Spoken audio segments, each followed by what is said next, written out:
This is a video that I should have made a long time ago, but I never got around to making it, but I don't think it's ever too late to have a little bit of a chat about transphobia. Hey Spuds, it's Jamie, welcome back to another video. Fast one.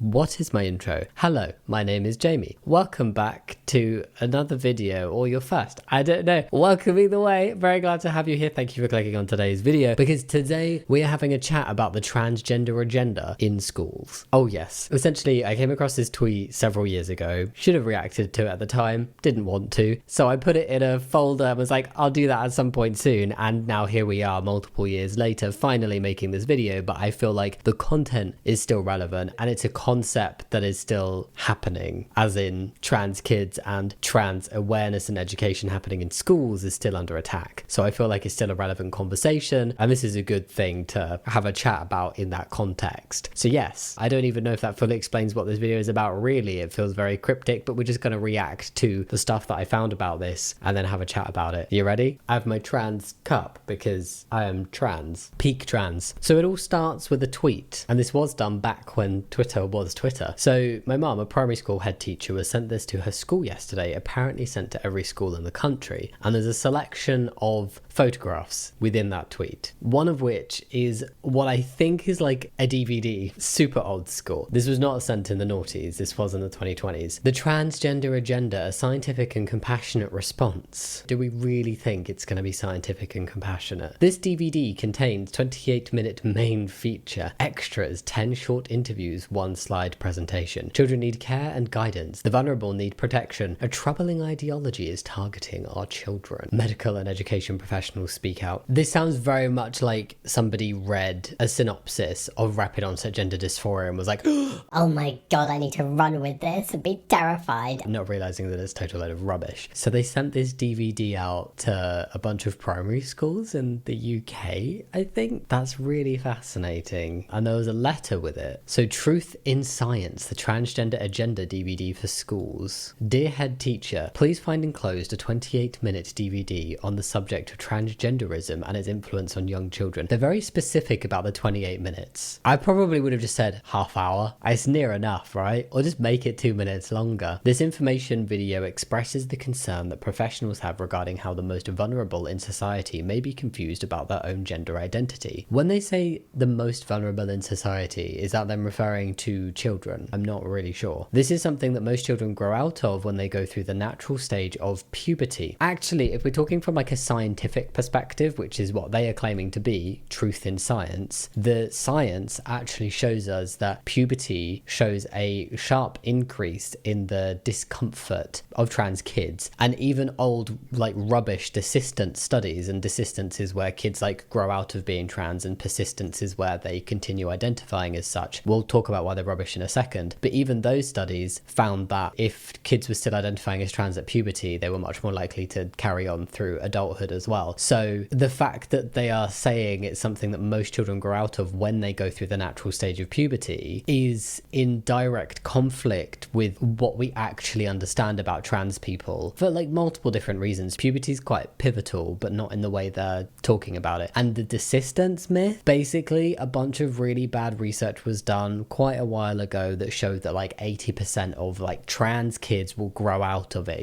grow out of it. But really they found deep methodological flaws, which funny that it seems to be a running theme in all the research that kind of like proves transphobes right is actually really rubbish. It's just genuinely very, very bad research. It's very, very outdated. They use outdated diagnostic criteria, and they included any child that couldn't be contacted when they were following up to see if kids still identified as trans. The ones they couldn't actually get hold of, they just said they desisted. It's rubbish on so many levels. Go read about it if you want to. I will be coming with a very in-depth video soon. I just need to find the time and the will to sit down and make it. But yeah, just very briefly, the one thing they've said so far is wrong.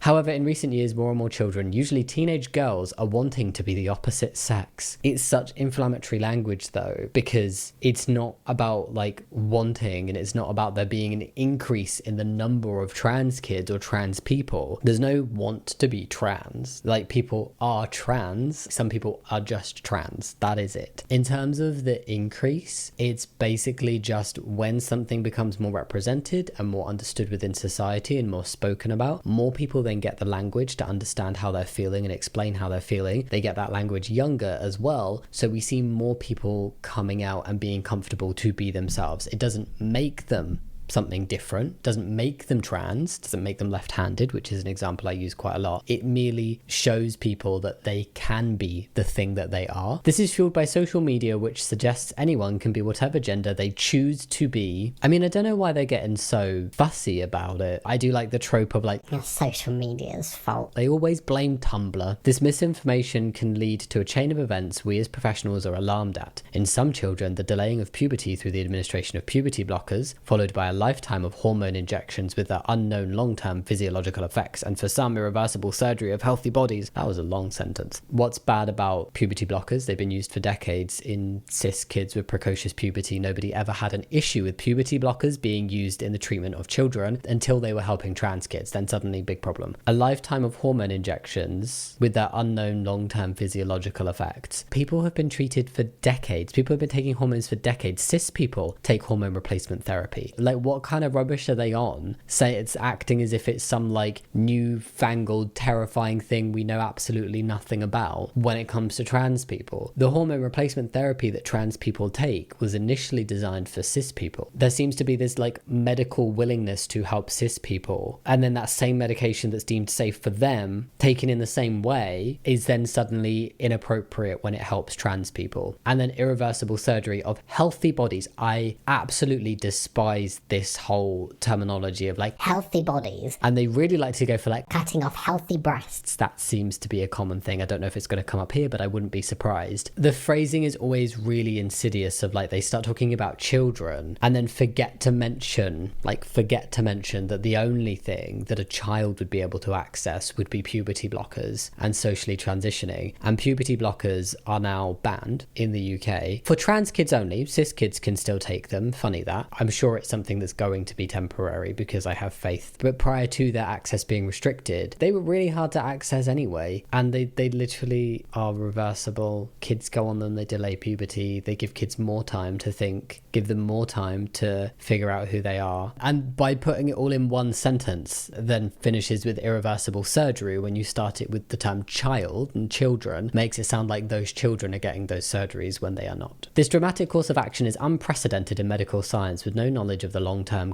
consequences. There's no knowledge of the long-term consequences because nobody gives a shit to look into them. But there have been trans people around forever and trans people taking hormones for as long as they have been able to. There have been cis people taking hormone replacement therapy for decades, trans people for decades as well. And the only reason we don't know more is because people don't care enough to know more. But from what we do know, there does not seem to be any long-term negative health effects. I personally have been on testosterone for 12 and a half years now and nothing.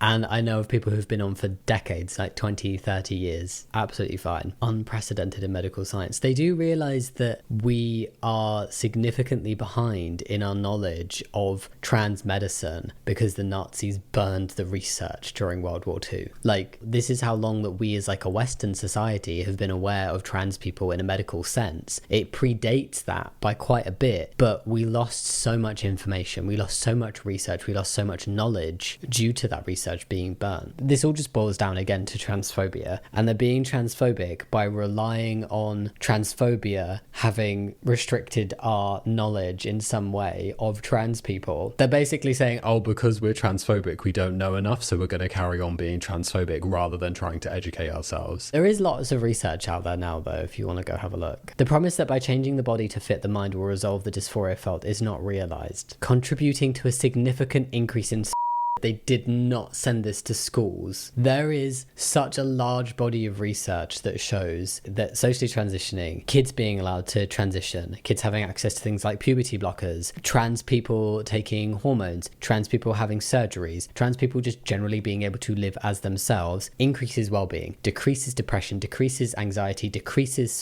risk, and decreases dysphoria. It's been lies all the way throughout, but this is the most blatant lie.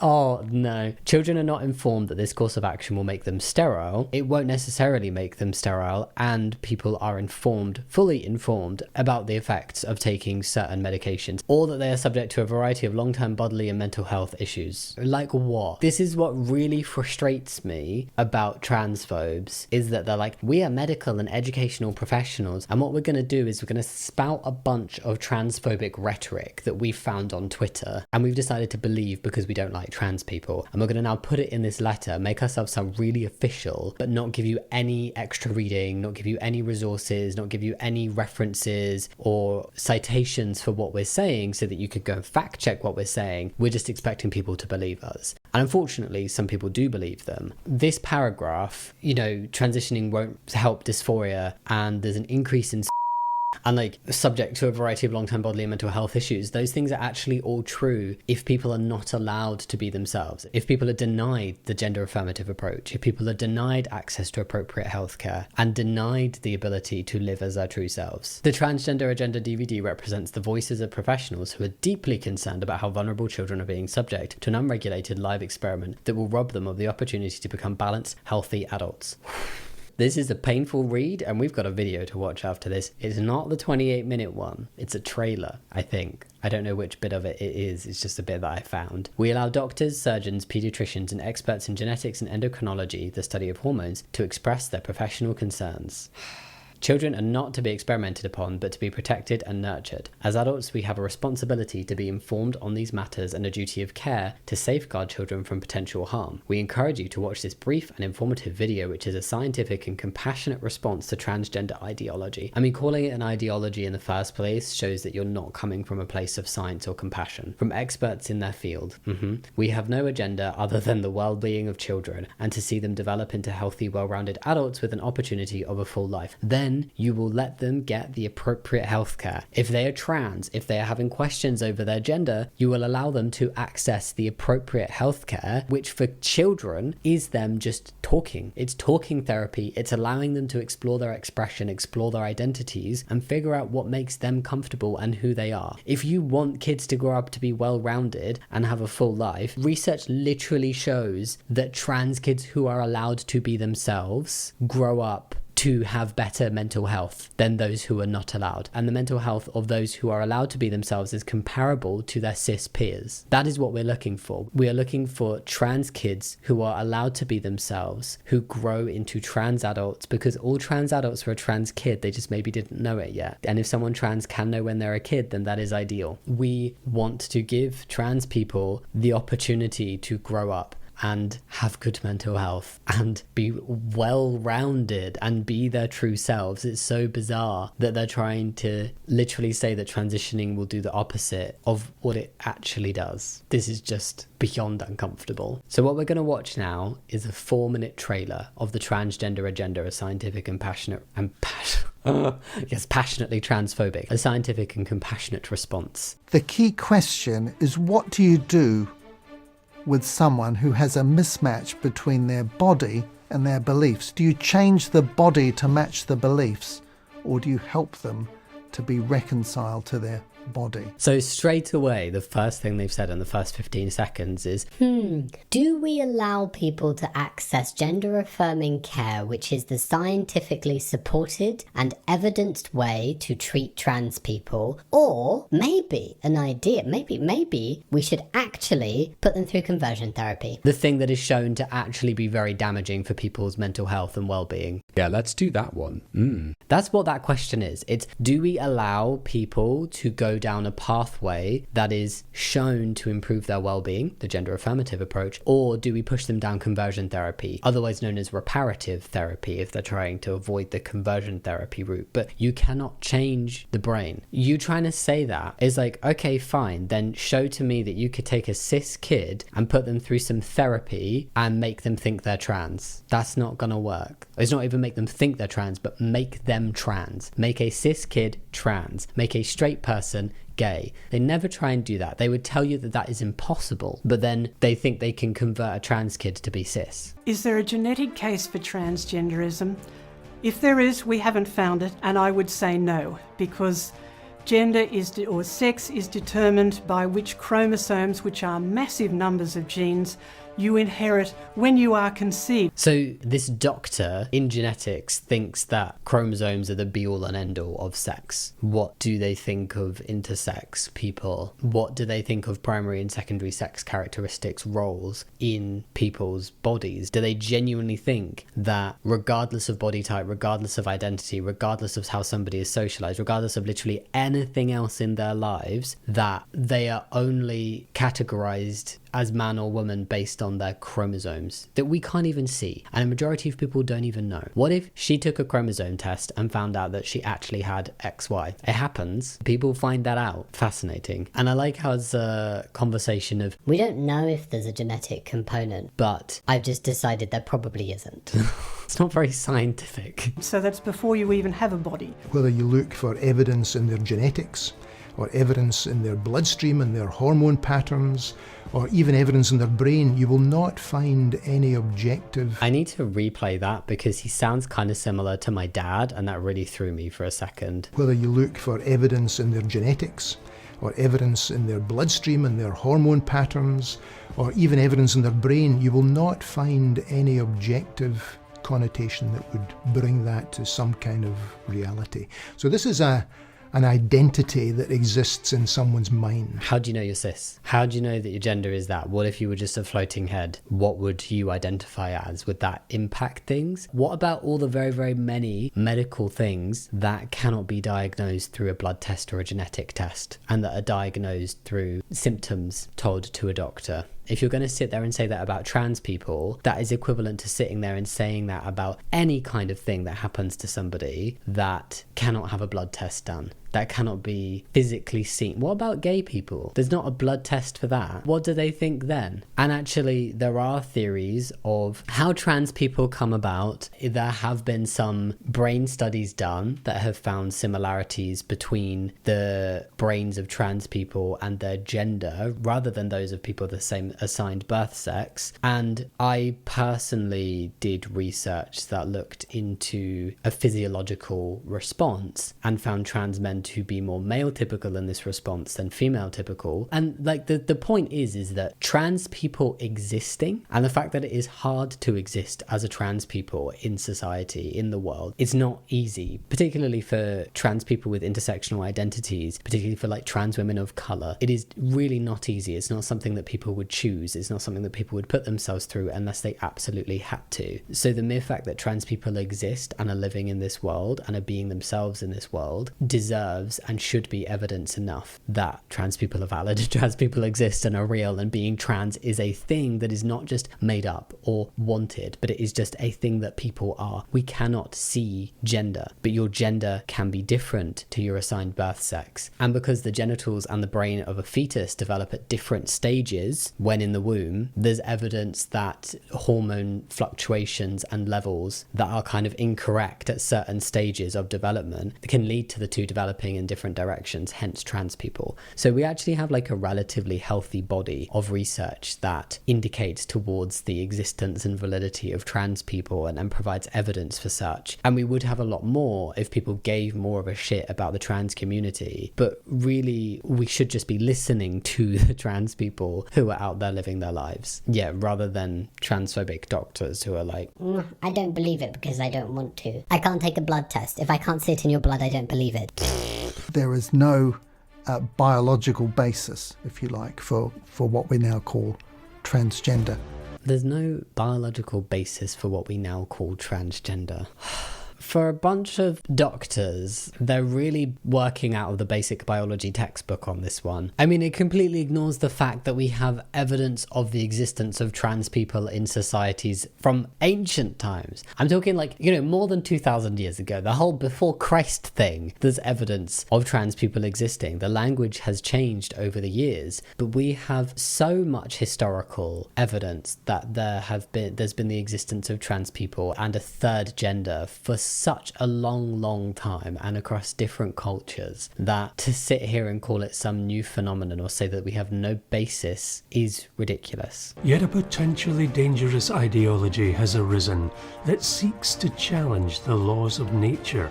What laws of nature? Like, what laws of nature? I'm sorry, challenge the laws of nature. What, you mean the nature that has instances of homosexuality in many species? The nature that has instances of animals changing sex depending on their environment? The nature that has had trans people around before we had the language for it? The nature that shows that chromosomes are not black and white XXXY and are not always typically what we would expect? Nature is not simple. Nature is not clean. Nature is not easy to understand. Nature is not basic biology.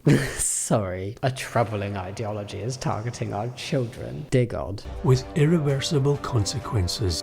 Children are being given puberty blockers because they feel that they're a different sex. This person's a paediatrician. That just makes me so sad that there is a paediatrician with these kind of views on trans kids. And to say that kids are being given like treatment that is irreversible and then directly after that start talking about puberty blockers is very misleading. I would hazard a guess that it is deliberately intended to be misleading because puberty blockers are reversible, and puberty blockers are the only types of medical gender affirming care that a child will receive. The youngest somebody would be when they had anything actually irreversible would be 16 plus. Just to emphasize, that would be very unlikely. It's so rare for people prior to the age of 18 accessing anything. I'd be curious to see if they mention the fact that cis kids take puberty blockers. I'd also be curious if they bring up the fact that under 18s can have things like certain plastic surgery procedures and other medical procedures prior to being adults that are irreversible. And we have no idea what the long-term outcome of this, and children need protecting from this experimental treatment. What deems it an experimental treatment though? Do you see it as an experimental treatment for cis kids taking puberty blockers? What we're seeing is a huge, unregulated live experiment. This is a momentous step in the dark. This is not evidence-based. This is ideologically driven. The slow zoom, so his face just gradually got really big. This is such a retro video, by the way, just the whole style of it. But calling it an experiment when it's quite clear that any lack in understanding, a lot of that could be filled if they just went and read some research and spoke to some trans people. And also that we are behind on the research because of how trans people have been viewed throughout kind of modern history. And I say modern history being like the last 100 years. And we would be a lot more progressed if more people gave a shit. And if we were a lot more progressed, you would realize that we should be affirming trans people in their identities and their expression and allowing them access to the appropriate care, which is socially transitioning to live as themselves, and then accessing things like puberty blockers, hormone replacement therapies, surgeries, if those are all things they feel are necessary for their journeys. But the research that we do have all strongly indicates that the gender affirmative approach is correct and is the best approach for trans people, improving well-being, reducing dysphoria, and that trans kids are very well aware of who they are. We trust cis kids that they know their genders, and we allow them to go through the irreversible puberty that they're going to go through, yet we are expecting trans kids to be forced through an irreversible puberty that is not right for who they are, and we are not listening to those kids about who they actually are, and we are denying them access to care that would make them significantly happier and allow them to live truly as themselves. Research has shown a 1% regret rate for transitioning. It's also shown a 97.5% persistence rate in trans kids on a 5-year follow-up. So kids who identified as trans, when they were then asked again 5 years later, 97.5% of them still identified as trans. There is another piece of research as well about trans kids, and I will put it in text here because I can't remember off the top of my head, but essentially we do have a healthy body of scientific research that evidences that we should be supporting trans kids and trans people in general. We are very deeply concerned about the damage long-term that is being done to people of all ages, particularly children and young people, by the lack of help available. Who's making it that there's a lack of help available? I mean, I know they're not talking about help in the way I mean help, but the gender clinics are painfully underfunded and have incredibly long wait lists, and those clinics are not just for people who are ready to walk through the door knowing exactly who they are and what they need to do for their own transitions and lives. They're also for the people who need gender and identity related advice and to speak to professionals, and it is people like this who are denying that access. The amount of hoops that trans people have to jump through, particularly trans kids, to gain any kind of medical access, to gain any kind of medical treatment. There is a lot of hoops, okay? And there is an incredibly long wait to even get to the first one of those hoops. So this is just bullshit about wanting to help people. I don't know if these people actually believe what they are saying, but genuinely, this whole argument has been created out of the sense that kids are an easy target. They really pull on the heartstrings of the people you're trying to convince to be transphobic. Because it's like, what about your child? Don't you want to protect your child? It's very gaslighty, it's very manipulative, and then it becomes a very easy argument point of like, we need to protect the children. And people are like, well, I want to protect kids, and then they don't know anything about transitioning and trans people, so they believe DVDs and bullshit like this, and then they think they're just acting out of concern for their kids, when really they are just buying into a transphobic lie. And it's such a shame. I wish that the actual evidence and research out there and the actual stories of trans people were more listened to within society, because that's what deserves to be listened to. You want to know more about the trans community, transitioning, and the truth about transitioning and being trans? Why are you not listening to trans people? Why are you not reading the research that is not proven to have deep methodological flaws? It's not biased research. It is just genuinely factual research done on the trans community, and when it is done well and appropriately and is not led by a transphobic ideology, we find evidence that supports trans people. I feel very repetitive, but oh my god. This transgender agenda is affecting the most vulnerable in society, school children.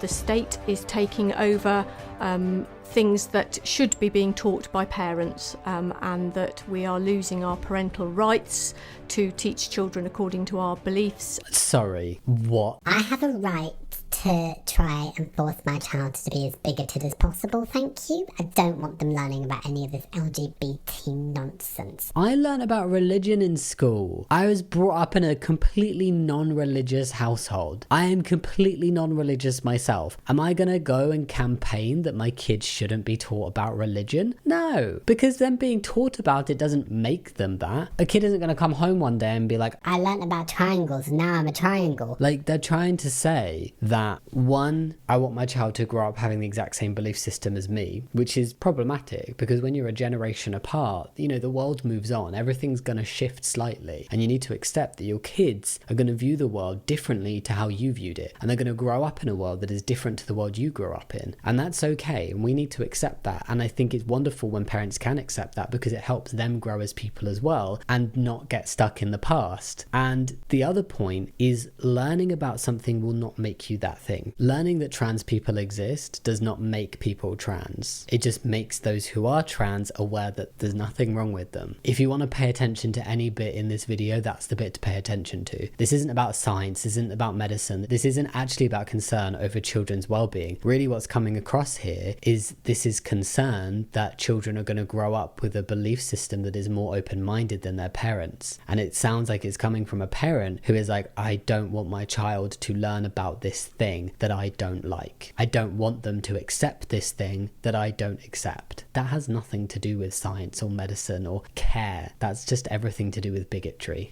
And our family values, and increasingly we are being sidelined. And that's why you're in this video, is it? That's going out to every school. LGBT education programmes, even in primary schools and in some local authorities in the UK and elsewhere in the Western world, that is actually causing some children to question who they are. We know from anecdotal evidence that they will come home and say, why wasn't I born a boy when they're really a girl? We know from anecdotal evidence. The only thing in the entire letter and 2.5 minutes that we've watched so far of this video that they have referenced any form of evidence to back up what they're saying is anecdotal. Anecdotal evidence could literally be this research consultant hearing from Judith's next door neighbour's son that he learnt about trans kids at school and is now asking why he's not trans. That could be the anecdotal evidence. It's meaningless to say that in this context. The context where it is meaningful is if you are speaking to a trans person and they are like, research has not been done into X yet. Go speak to all of these hundreds of trans people, all of my trans friends, everybody I interact with online who is trans. We all share this feeling of X, but it just hasn't been researched yet. That is when we can say, maybe there's anecdotally something going on. You can't sit there and talk about a community that you're not part of, that you're not saying who you've spoken to, and you're trying to make really big claims against, and you're just like, anecdotal evidence. We have anecdotal evidence. This is the concept of rapid onset gender dysphoria, where kids are being like influenced and like entire friendship groups are becoming trans because it's contagious. It has been ripped to shreds because it's genuinely a shit piece of research. It's so badly done. The researcher went out and was like, I want to look at this thing that I have like anecdotal feelings about, and instead of asking the population that I'm going to speak about, trans kids, I'm going to speak to their parents, and I'm going to find them on transphobic websites and forums, and then I'm going to make conclusions about trans kids, even though I've not spoken to any trans kids, and even though I don't have any data from trans kids. That's who I'm going to make conclusions about. And it's been well and fully disproven. So everything that this person is speaking about right now is based on that concept of rapid onset gender dysphoria. Or vice versa. And children are traumatized and terrified by these kinds of lessons. I mean, I could say anecdotally, I have quite a lot of people in my life who are either at school right now or were at school very recently in a time when trans topics were spoken about and trans people were spoken about. None of them are traumatized. What the hell even is this? They'd only be traumatized is if they learned about something like that, spoke to their parents about it, and were instantly berated for not being bigoted. The notion that people can be born in the wrong body, divorced from the biological reality, just seems to me to be quite erroneous and potentially dangerous. I want to pick up on the fact that these are supposed to be medical professionals and educational professionals, and in under a 3-minute span, multiple of them have said, in my assumption, I think, it's my belief that this is happening. None of them have actually mentioned any medical or scientific reasoning for what they're saying. This person has just said, it seems erroneous to me. It doesn't seem possible. Because I've not experienced it, it doesn't seem possible. And that's like me saying, I don't think it's possible to be over 6'5" because I'm not. Sorry, I'm very bad at metaphors. That might not really make sense. But talking about something that you are not and that you clearly don't understand, and saying that because you are not that thing and you don't understand it, and you've probably spoken to a handful of people who are also not that thing and also don't understand it, that's now how you've built your whole view on that thing. These are supposed to be professionals. These are supposed to be medical professionals and scientists. Where is the science? It's so lacking. Multiple of them have made quite big claims about the trans community, and the only thing they've said is anecdotal evidence. I feel. This is the way I think. Where is your evidence? I'm very confused. And also, born in the wrong body is quite an outdated term. It's really a phrase that trans people used to simplify how it feels to be trans, to help cis people understand just a little bit. And it's been very much taken out of context by transphobes in recent years. But yes, it is incredibly oversimplified. Try to find ways of speaking out and taking that risk, because a generation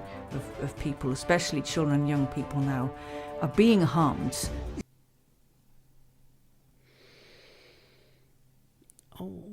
I find this stuff exhausting. It's the same like regurgitated arguments. I'm waiting for a transphobic video that's actually a challenge to disprove, because they're not saying anything new. They're not saying anything that has any backing. They're not saying anything that they're able to bring receipts forward for. They are just talking about their own ideological standpoints in life and their own closed-minded view of trans people within society. It is ideologically driven, not evidence-based. And I believe that there will be really serious repercussions later. I think we've already heard him say the ideologically driven, not evidence-based bit. That is honestly a very, very good description of transphobia. I've gone over quite a lot of the evidence for trans people and the gender affirmative approach in this video alone, and I do quite often in my videos. But again, this is somebody else, doctor, who is saying, I think. This is ideologically driven, not evidence-based. I think that. Big statement. Let's just play that again. Not evidence-based. And I believe that there will be really serious repercussions later. I believe that there will be really serious repercussions later. He says probably not having read the statistics around a 1% regret rate and the fact that what we're seeing is trans people who are able to transition have significantly higher mental health. And it's just the irony of the fact that they're all sat there calling this the transgender agenda and an ideologically driven problem, and there being a lack of evidence-based discussion around it, and they are literally bringing no evidence to the table. He believes that there'll be something going on. That's his ideology. His viewpoint is ideologically driven. There is no evidence, otherwise he would have mentioned the evidence. And there is no evidence because I've spoken about stuff like this so many times and I've read so much research on it and I've looked into it. There is no evidence to back up what transphobes are saying. When an increasing number of dissatisfied individuals who've been through this whole conveyor belt come back to the medical profession and say, why did you do this to me? Why didn't you try and stop me? What's the evidence on which this treatment was based? How could you experiment? I feel like it's somewhat very misjudged to sit there and be like, what's the evidence this was based on? And ignore the big amount of evidence that the gender affirmative approach is based on. And also ignore the fact that kids are not being pushed into transition and actually access is becoming increasingly more and more difficult. It's so unbelievably bananas to me that they sit there and say the exact opposite to what is actually happening. There's not a mountain of trans kids being forced to transition or being fast-tracked through transition. There's been huge pushback for the UK for years about kids' access to gender affirmative care, as in socially transitioning, maybe puberty blockers, which just this year has been made even more difficult and restricted even further. And there are so many bills in the US trying to restrict access to gender affirmative care for trans people. And this is all being done despite the research and evidence that we have out there showing that we should allow trans people to be themselves and to transition. But no, these doctors think that they're right. With me. This project has been produced by Truth in Science from a deep concern for the children entrusted to our care. Children need care and guidance, and the vulnerable need protection.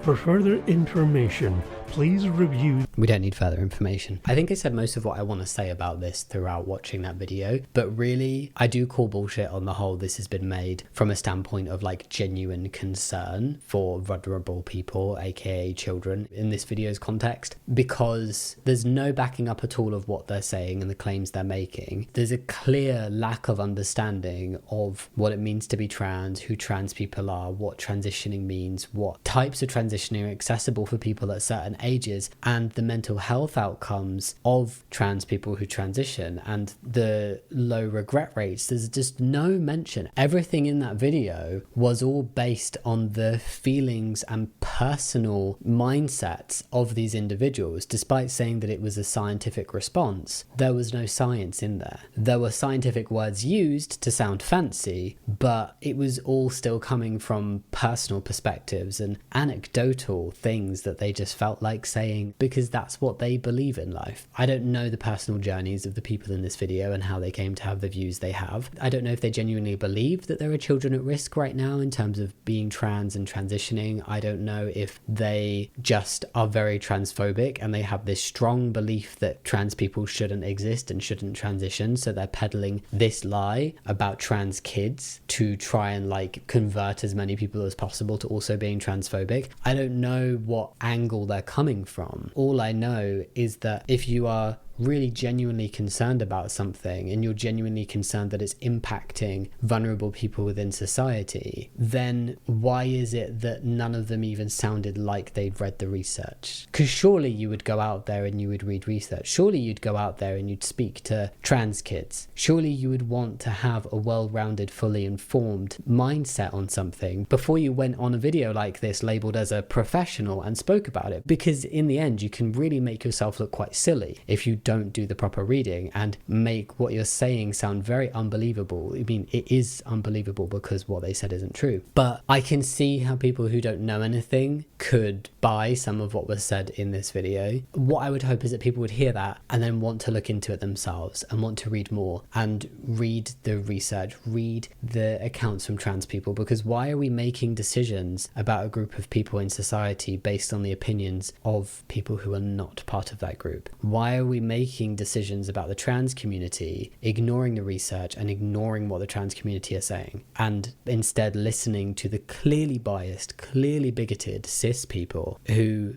do not know the first thing about what it means to be trans and who do not know the first thing about the trans community? Because if they did, they wouldn't be saying what they're saying in these videos, and they'd realize that what they're saying is wrong, hurtful, and just plain scientifically incorrect and has no evidence behind it. But yeah, the transgender agenda in schools. Wow, it's actually the transphobic agenda, where they've had the resources to apparently send this out to every school in the country at one point. I'm just saying, I just did a quick Google and I have no idea how much it would cost to produce the video, to print the leaflets, to create the DVD, but I'm assuming like a decent chunk of money. And if this was sent out to every school in the country, there are 32,163 schools in the UK. So if we take 32,163 and we times it by how much the postage might have cost, and now I'm going to be kind and go for second class large letter, which is what it seems like it would be, that would be about £2 per parcel. The cheapest it could be is £1.55. So to be really kind to them, let's do 32,163 times by 1.55. That's £50,000. So if they really sent this out to every single school in the country, they spent about 50 grand just posting it. That doesn't include the cost to create the video, even though it's old school, I'm sure it costs some money. The cost of printing the materials, the cost of physically creating DVDs, the cost of the people's time involved. I don't know if they're volunteers or if they were paid for those opinions. That would be an interesting thing to know. So just on the postage, I mean, come on. That's got money behind it. That is some organization.